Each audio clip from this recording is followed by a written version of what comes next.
Good morning.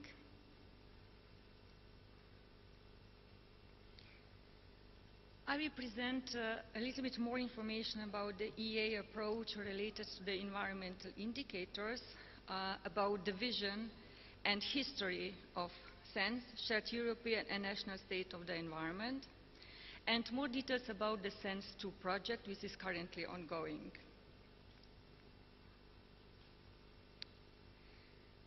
So, first statement would be that indicators are becoming a very important for the work of many organizations at the international level as well as at the national level. And that there is the need to efficiently structure and present the indicator information for each organization and to align those indicator sets between different bodies as much as possible.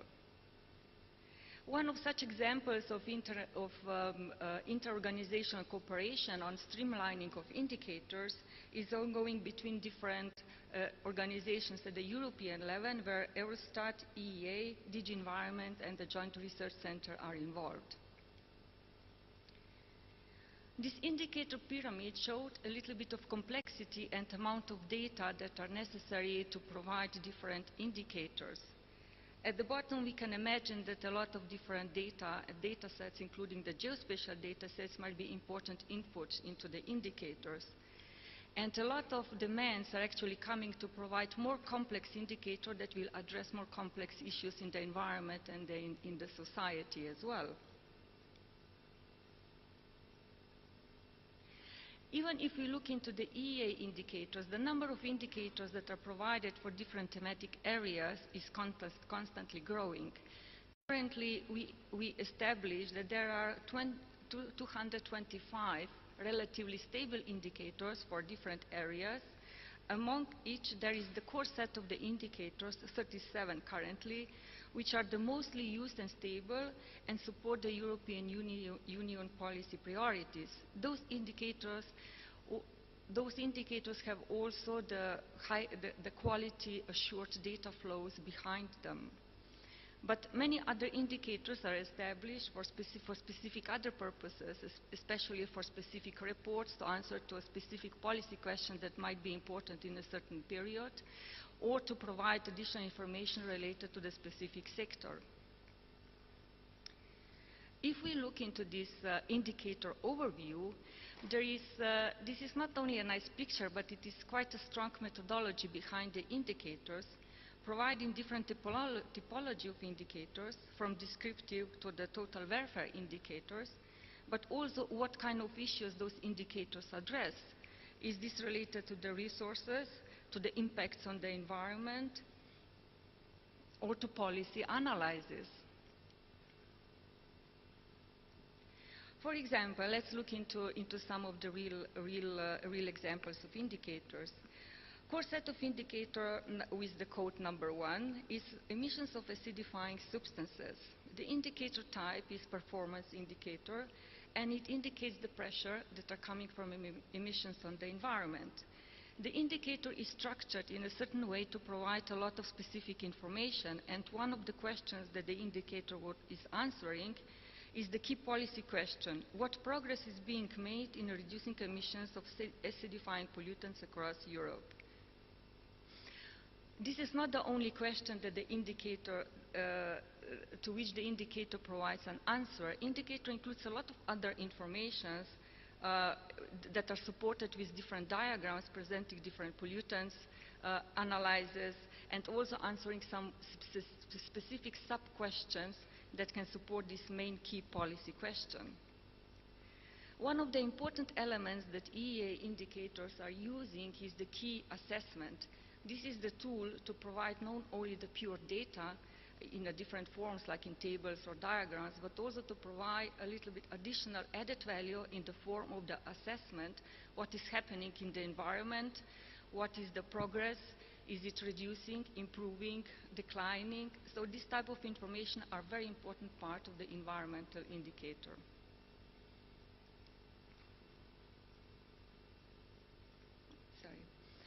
So let's step back from the real example of the indicator into the vision of the SENS. SENS state for the shared European and national state of the environment. Sharing information is very important here.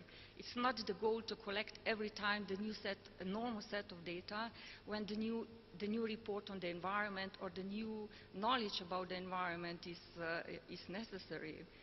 That's why the coherent linking and use of national data and indicators across the geographical scale is very important.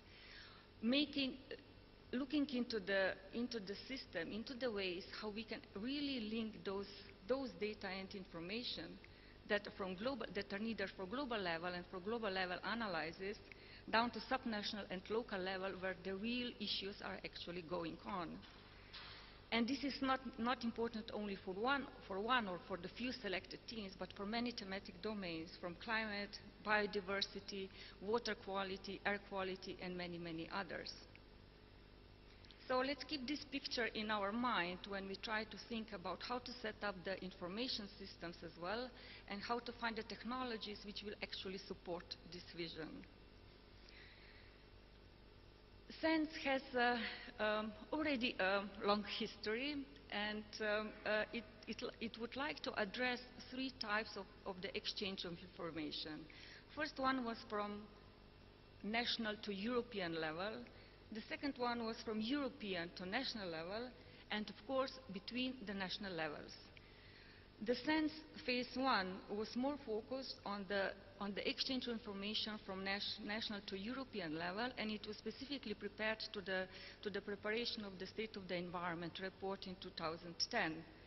The technology behind was somehow guided through the templates which the member states, the countries used to provide their data, which were presented then on the website through the common system. But other types of the exchange of data, of information, were actually not directly included in this SENS 1 project. That's why we set up the SENS 2, which is the pilot project, and would like to address and to further explore how to use the modern technology to support the exchange of information between national to Europe and between the Europe to national. Those information coming from both these projects, from both these phases, phase 1 and 2, will be really a valuable input to set up the way how to prepare SENS, the next step of SENS, which will support the State of the Environment report in 2015. So let's look into general information about the SENS 2 project. The objective is to evaluate the IT infrastructure that will be available for the information exchange from national level to the European level, and also vice versa in the context of SOE, State of the Environment reporting. The content focus here is on indicators. And one of the important outcomes will be the recommendations for future stable infrastructure that will support the bidirectional data and information flows. The project duration is 1 year. The preparation started already at the last phases of the SENS 1 project last year. And hopefully the results of this pilot project will be available at the end of the project next year. So who is participating? We set together with the member countries from IONET partnership, we set up the SENS 2 task force, which is composed of the project team from the European Environment Agency, but also from 21 other countries who actually volunteered to participate their knowledge and time and experiences in this project. We understand that maybe not all countries have the capacity to participate from the beginning of the project. That's why there is also the possibility for countries to be associated members and to be more close observers about the development of this project. So currently we are in step 2 of the project. The project has 4 main steps. The first one was the selection of the set of indicators on which the project will be focused. And now we are progressing into a next step, structural and technical mapping of the indicator, which will follow by the real IT implementation of the indicator linkages, and at the end, the evaluation recommendation for the next steps. The first step, important step, was how to identify the set of indicators. So dealing with 225 indicators, it's a little bit too much for one project. So it was important to set up transparent criteria and based on those criteria to select the EA indicators as an initial proposal, as a material to start working on. And those criteria were defined in a following way, that these indicators are available in the agency indicator management system, so this is in digital form. That is also published on the EA website. You can find all of those indicators on the website. That it covers wide geographic coverage, and especially those countries that are willing to participate in this project. That is recently updated. And that the national level information, which should be the counterpart to this European indicator, is available for a certain amount of information.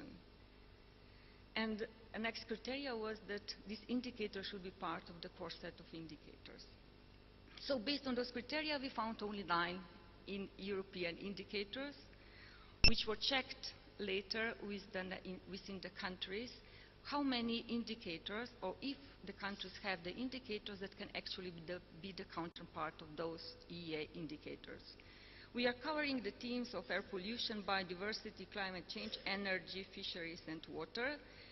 And air pollution has 3 different indicators. Climate change includes 2 different indicators. So this was our starting material. On the other hand, we also defined some criteria that the country should follow to have the common way for the selection of the indicator counterparts in the countries.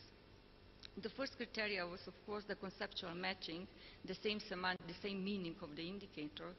Not exactly the same. We have to open this exactly or similar, because there are still many differences that the indicators are not exactly the same. Another high requirement was that the indicator is also available on the website, and this means that it is available in a certain digital form. A next requirement is that each indicator should have unique URL, or as much as possible, to fit into this criteria. And also the data policy behind the indicator is important. Is it possible to use the indicator, to share it, to reuse it in different ways? So those 4 criteria were given to the countries to provide their list of selected national indicators. So far we received replies from 7 countries out of 21. And this diagram shows the number of the countries that actually find the matching between the national indicator and the European indicator. And the evaluation is not evaluating how good or how close this matching is. It is only the number of the countries. And from this diagram, we can see that the indicator number 1 is actually covered in every country, while some indicator number 33 is covered only in 6 countries. So our proposal for the next continuation of the project is to focus on the most covered indicators in the next part of the project. Another important issue is to check how the national indicators are accessible on the website and in what kind of form. And when we analyze this information, we see that the few indicators are presented in a structured way similar to the structure that EEA is using for the indicators, but other ways to present the indicators is on a pure website, or it is in a database, it's available in different digital formats, or maybe it's not even available online. So our desired expectation was actually that there would be each indicator having unique URL, and each indicator will be structured in a very similar way. So now let's look at the outcome of this accessibility on the web. So this shows how many countries have provided the indicators with the direct link to the indicator on the website. The direct link means that when you click on the link, hyperlink, you get exactly the indicator on the screen. You don't get the database, you don't get the application, but it's exactly this indicator. And here the message is a little bit less encouraging than in the previous outcome. So we will work on this to see maybe countries have provided really better links than those that they provided in this outcome. Now let's look just for information, for the reflection, what kind of, how the indicators are presented on on the internet. The first example shows the indicator number 1. It's coming from Belgium, presenting the data for Flanders. And this is an example how to have the direct link to indicator on the website. So you click on the hyperlink, you have the indicator, which is structured in a very similar way how EEA is structuring the indicators. It has the typology of P, performance indicator. It includes different graphs. It includes different data. It includes also certain assessment and information. What is this indicator all about? Another example is from France. So this is indicator number 9 related to biodiversity. And it opens a very sophisticated application which includes a lot of information inside. So probably information about this indicator can be found in this application. Third example is relatively new because it is presented as a web map service presenting biodiversity in Scotland. And this is maybe a new way how the geographic information might be included in the indicators and presented on the website as well. Then a lot of websites are providing general information about the indicator, and the indicator is somehow included in a more complex report. So it is available on the website, but not directly accessible. You have to open the document and find this indicator where it is written. Or you have a very detailed information. This is example from Germany, presented in a diagram, but without additional information about methodology, assessments, or any additional information that would be important. So we are dealing with this complexity of existing ways how the indicators are provided, which will be also the outcomes of this. The first task is input into the task number 2 for the next step of our Sense2 project to find out the way for the technological mapping of the indicators. We identified already a few gaps in the current indicator mapping, so we will try to improve them together with the countries. And the next step, we will be more focused to identify on the indicator attributes that can be actually linked together. So the candidates for these linkages would be title, code, key messages, assessments. But before doing this, we need to understand how structured the indicators in the countries actually are.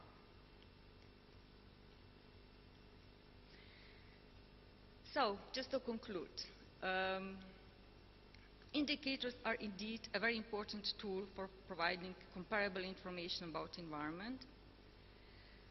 The Sense is focusing on improving the sharing of environmental information among different aggregation levels, which will, at the end, reduce also the reporting burden on the countries and should strengthen the reuse of the national system in this type of exchange of information.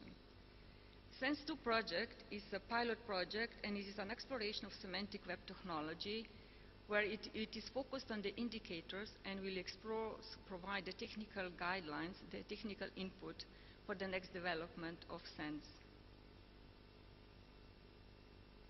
Thank you.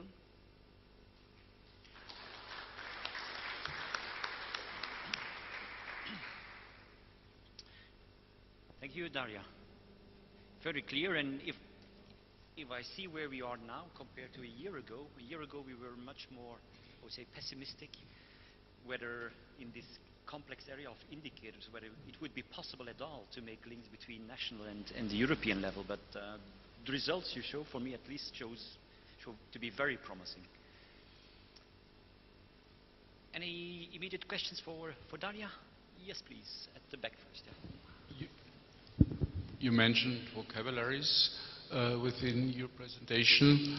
Of which vocabularies are thinking about? Is it something like GEMAT, or is it something like the UNIS Habitat lists on the EIONET website? Or what are you thinking about when you are mentioning vocabularies? Yes, we were thinking about GEMAT as one of the very strong candidates, but as a first step we will discuss inside the project what kind of vocabularies might already exist at the national level If they don't exist, there will be a necessary next step to establish them, and then to find a way how to link them together. So GAMET is one of the strong candidates to be used here. Here, the front row, Jarmila.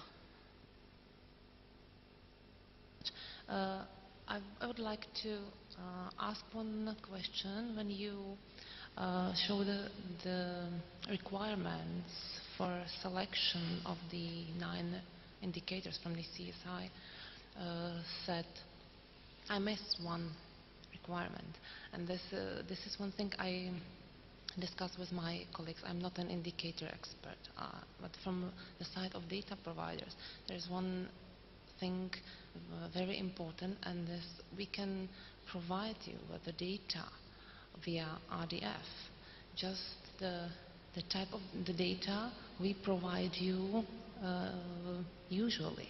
So, for example, indicator 033, aquaculture, the data you use are from Eurostat. So we cannot, from the national side, if we cannot provide you with the data because we are not the data provider on a national level. So I think if you select indicators, you should think about this one indicator. Thank you.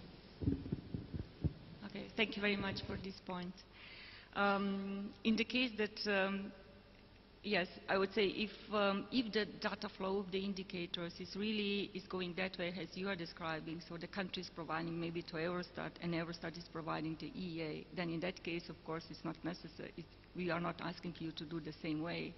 So the data flow can be used that way as well.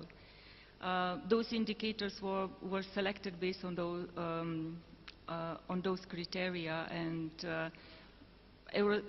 the data flow coming from Eurostat can be, in that case, maybe not included in the further working project. This would be one way to deal with, or to treat them in a similar way, so they are data providers for the or indicator provider for this system. But thank you for this point. On the back first. Yeah. Thank you for your clear presentation. Actually, my question is, or my concern is more for the techniques of compiling indicators rather than the techniques of sharing indicators. So in this perspective, I would like to ask if it is possible for, let's say, construct some modeling which is help us in compiling indicators.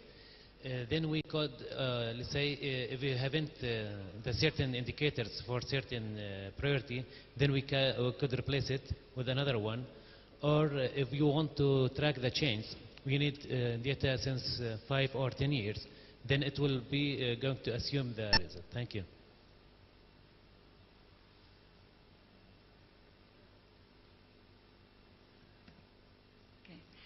So this project doesn't set any requirements for the collection of new data. We started with the existing indicators at European level, at EEA level, and with the indicators at the national level that are similar, that can be mapped. So based on this mapping, the next steps will be really to explore the technology behind how this can be done. So the content here is not that, so the content, how the indicator is constructed or what kind of data are used, we are not discussing this type of questions inside the Sense2 project. It's more technological oriented. So I would say that, yes, this would be one of the questions, how to deal with updates of the indicators as well. So that's why we would like to establish some sort of more dynamic or bidirectional data flows that you can get information about, that you can get new indicator when the new indicator is available. This might be some of the things that we will check inside this project. Thank you. Next is in the middle there. Yeah.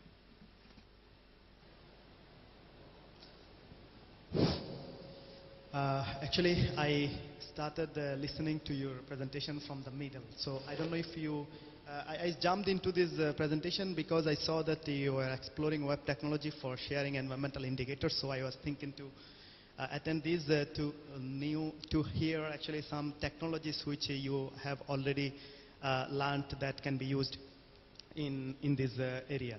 So as you also mentioned in the last slide that you are also exploring link data and semantic web technologies stuff. So are you basically looking for this for the representation purpose, or you are thinking, for example, you can represent your data in resource description framework, I mean RDF or OWL languages, which are semantic web languages, and you can use tools like Jana or OWLIM or OWL API for manipulating this data. So are you thinking to use the full suite of technologies semantic web provide, or you are going to give a look which can be used and which have better benefit than the existing ones, and you are going to use this in that way? Thank you. That is actually a very good question for the next session that will be in the afternoon, and for the next steps of our project. So far in our project we finished the first part, finding the indicators with which we will work. We have EA and national indicators, and the next steps will be now to find the proper technology to work with. So all of these questions that you are asking is actually planned for the next sessions to discuss. We don't, depends on, I would say, depends on the capability of the countries, what kind of technology they already use. So, and what kind of technology the EA is using. To see, it's not foreseen to include, to build a testing platform that will use only one technology. So that's why this will be a good opportunity to share experiences, existing experiences from the countries inside the project, and to learn from good examples out of this. Thank you. I can answer only that way so far. Thank you. Hopefully you can make it to the next session, because I see we have the real experts here in the room who can give the correct answer to that. So, oh, yes, please, there on my left side.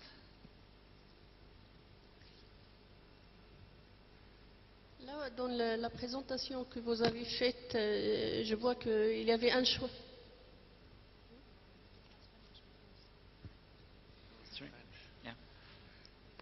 Yeah. Can you repeat it, please? Because it's difficult to hear from here. I can translate it in English. Si vous pouvez reposer la question.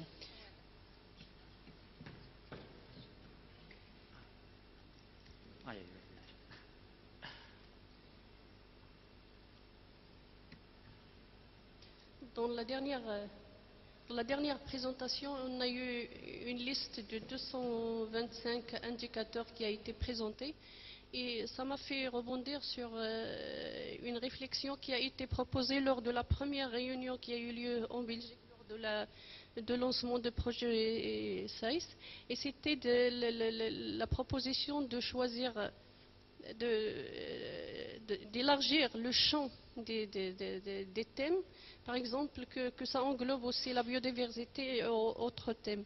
Et je vois là que si par exemple on avait choisi, au lieu que ce soit juste les 5 indicateurs, si c'était plus, et sur le plan thème et sur le plan indicateur, est-ce que ça n'aurait pas donné une plus grande possibilité de manœuvre au niveau des indicateurs, surtout que, vu la disponibilité des données et la nouveauté de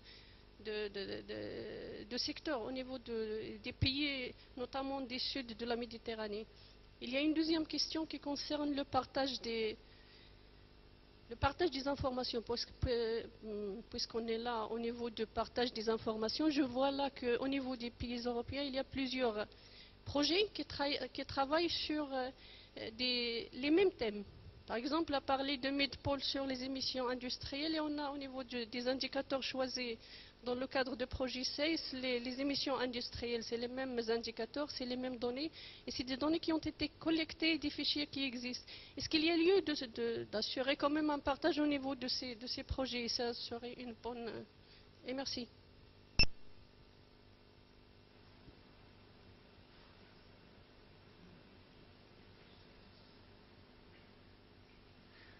So maybe very brief, there were 2 specific questions.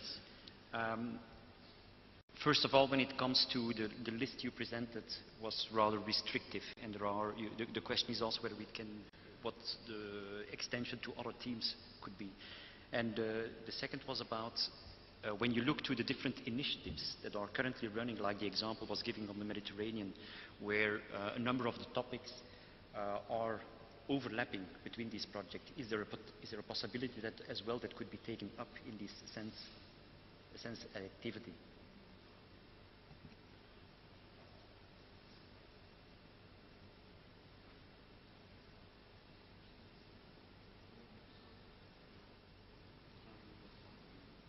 Yes. So the main focus of this project is more on the technology and not that much on the to cover the thematic areas. But nevertheless, so that's why we selected few thematic areas where the indicators are already well established. These were 2 criteria. And of course, it would be possible to extend and to include other thematic areas as well. But I think that this will be actually really the work of the operational phase, when such shared information systems or shared information will be really established. So what we have in Sense 2 is the learning platform on which we will test indicators and the technology, which can be then placed on very different thematic areas. And I would agree it is important to have the connections between different initiatives. A lot of times they start with they have different roadmaps, and it's very difficult to map them together, but it is good at least to know that they exist and to share then the experiences, or maybe to start the new common activities which will cover a lot of those initiatives.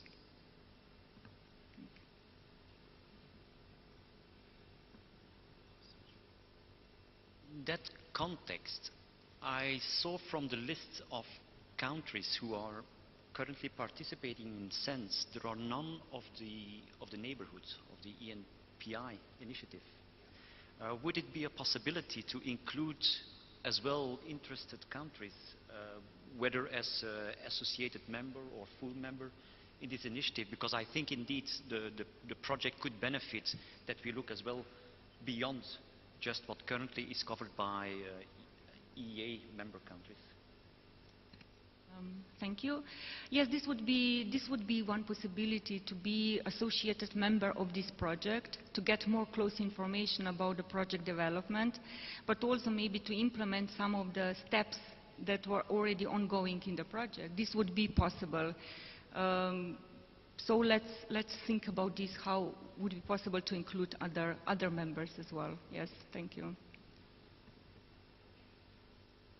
I'm especially looking to the colleagues we have in the room from who are also involved in the ENP project. So that's something we will have to pick up and maybe indeed see how we could make sure that we have a good synergy between the initiatives of the ENP SIZE project and SENSE.